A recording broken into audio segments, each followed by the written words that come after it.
What is big bang? Big bang എന്നുള്ളത് നമ്മൾ പറയുകയാണെന്ന് വെച്ച് കഴിഞ്ഞാൽ നമ്മുടെ ഒരു ഇപ്പോഴത്തെ ഒരു അണ്ടർസ്റ്റാൻഡിങ് വെച്ചിട്ട് നമ്മുടെ ഇത് ഭാവിയിൽ മാറോട്ടോ, അതാണ് ഇപ്പോഴത്തെ അണ്ടർസ്റ്റാൻഡിങ് പറയുന്നത്. കാരണം ഈ ബിഗ് ബാങ് എന്നുള്ള ഐഡിയ വന്നിട്ട് ഇപ്പോൾ ഒരു 100 കൊല്ലമായിട്ടുള്ളൂ.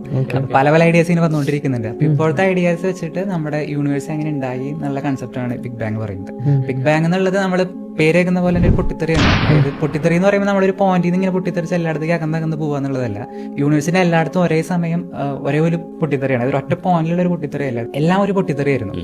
പിന്നെ ബിഗ് ബാങ് ഉണ്ടായതിനു ശേഷം നമ്മൾ ബിഗ് ബാങ്ങിന്റെ കഥ പറയുകയാണെന്ന് വെച്ച് കഴിഞ്ഞാൽ, ബിഗ് ബാങ് ഉണ്ടായിട്ട് ഒരു സെക്കൻഡിന് ശേഷമുള്ള സംഭവങ്ങളെ പറ്റി നമുക്കിപ്പോൾ ഒരു ധാരണയുണ്ട്. ഈ ഒരു സെക്കൻഡിന് മുന്നുള്ളത് എന്താണെന്നുള്ളതിനെ പറ്റി നമുക്ക് എക്സാക്ട്ലി പറയുകയാണെങ്കിൽ 10⁻⁻11 സെക്കൻഡ്. അതായത് ഇപ്പോൾ ഞാനിപ്പോൾ ഒരു സെക്കൻഡിൽ ഞാനിപ്പോൾ ഒരു 100 അല്ലെങ്കിൽ ഒരു 10,000 കോടി പ്രാവശ്യം ഞാൻ ക്ലാപ്പ് ചെയ്യാണെന്ന് വരയ്ക്കുക. അപ്പോൾ ഒരു ക്ലാപ്പ് ചെയ്യാൻ എടുക്കുന്ന സമയം, ആ സമയം, അതായത് ബിഗ് ബാങ് ഉണ്ടായിട്ട് ആ ഒരു സമയത്തിന്റെ ഡിഫറൻസ്, ആ ഒരു സമയം വരെയുള്ള സംഭവങ്ങളെ പറ്റി നമുക്ക് യാതൊരു ധാരണയില്ല. പക്ഷെ അതിന് ശേഷമുള്ളതിനെ പറ്റി നമുക്കൊരു ഐഡിയ ഉണ്ട്. ധാരണയില്ല എന്ന് പറഞ്ഞാൽ നമുക്ക് തിയറീസ് ഉണ്ട് കേട്ടോ അതിനെപ്പറ്റി. പക്ഷെ തിയറി നമ്മൾ തിയറിയും ഒബ്സർവേഷൻസ് പറയുമ്പോൾ രണ്ട് രീതിക്ക് എടുക്കുക ആൾക്കാർ.